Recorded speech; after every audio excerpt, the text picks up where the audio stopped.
ప్రభువును ప్రియకుమారుడైన యేసు ప్రభు నామములో అందరికి వందనములు తెలియజేస్తున్నాను. మీరంతా క్షేమంగా ఉన్నారా? ఇదిగో నా ఇంటికి ఇంకా రక్షణ రాలేదు. నేను ప్రతిరోజు ప్రార్థన చేస్తున్నాను. నా కుటుంబం అంతా రక్షింపబడాలనుకుంటున్నాను. ఇంకా రక్షింపబడలేదు. నా కుమారుడు, నేను రోజు చర్చికి వెళ్తాను, ప్రార్థన చేస్తాను. నా కుమారుడిలో మార్పు లేదు, నా కుమార్తెలో మార్పు లేదు, నా భర్తలో మార్పు లేదు, నా భార్యలో మార్పు లేదు అని మీరు అనుకుంటున్నారా? ఎక్కడ లోపం ఉందో ఒకసారి సరి చూసుకోనండి. ఆనాడు పొట్టి జక్కయ్య సుంకపు గుత్తదారుడు అందరికి తెలిసిన ఆయనే. మరి ఆయన ఎంతో డబ్బు గణించి అందరి దగ్గర మోసం చేసే డబ్బు తీసుకొని బాగా ఇంటినంతా కూర్చుకున్నాడు డబ్బుతో. కానీ అతనికి సంతోషం లేదు, ఏ ఆశ లేదు. ఒక రోజున ప్రభువారు ఆ ఎరుకోపట్నమునకు వచ్చినప్పుడు అందరు గోలగా ఉన్నప్పుడు ఆయన చూడాలని అతను కూడా చూడాలని ఆశపడ్డాడు. కానీ అతడు పొట్టివాడైనందున చూడలేకపోయాడు. పొట్టివాడైనందున అతను మనిషి రూపంలోనే కాదు, లేకపోతే అతను ఎత్తుగా పెరగలేదని కూడా కాదు, అతని పాపం వల్ల కుదించపోయాడని కూడా మనం అర్థం చేసుకోవచ్చు. చూడలేకపోయాను. ఒకవేళ నీవు కూడా చూడలేకపోతున్నావేమో ఈరోజు.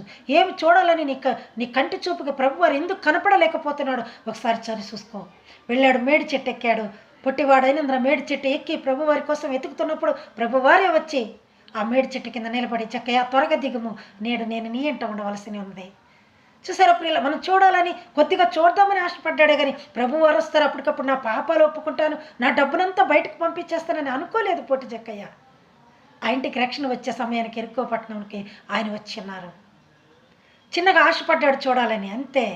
ఆశయ్య, చిన్న ఆశయ్య, ఓ యేసయ్య నీవే తీర్చాలయ్యా, నీతో నేను నడవాలని, నీతో కలిసి ఉండాలని, నీతో నేను నడవాలని, నీతో కలిసి ఉండాలని. ఆశయ, చిన్న ఆశయ, ఓ యేసయ్య నీవే తీర్చాలయ్యా. ఒకవేళ నీకు ఆశ ఉంటే ఈ విధంగా అడుగు, నీవే తీర్చాలయ్యా. నా ఆశను ఎలా నెరవేర్చుకోవాలి నేను? పొట్టి జక్కయ్య ఇంటికి వచ్చారు, లోపల కూర్చున్నారు. జక్కయ్య అయితే చేతులు కట్టుకొని నిలువబడి రెస్పెక్ట్ ఇస్తున్నారు ప్రభు వారికి. అయా, నా ఆస్తిలో సగం పేదలకు ఇచ్చుచున్నాను. ఇంకా నేను ఎవరి యొద్దనైనా అన్యాయముగా తీసుకొని ఉంటే ప్రభువా, నేను మరలా 4 అంతలు చెల్లిస్తాను. చూసావా, అతని పాపం ఎక్కడుందో వెతుక్కున్నాడు, పాపాన్ని గుర్తించాడు, ఆ పాపాన్ని దేవుని ముందు బయట పెట్టేశాడు.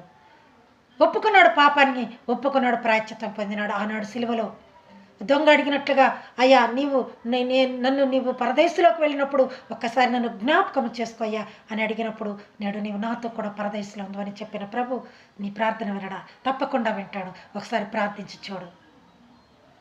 ప్రార్థనా శక్తి నాకు కావాలయా, నీ పరలోక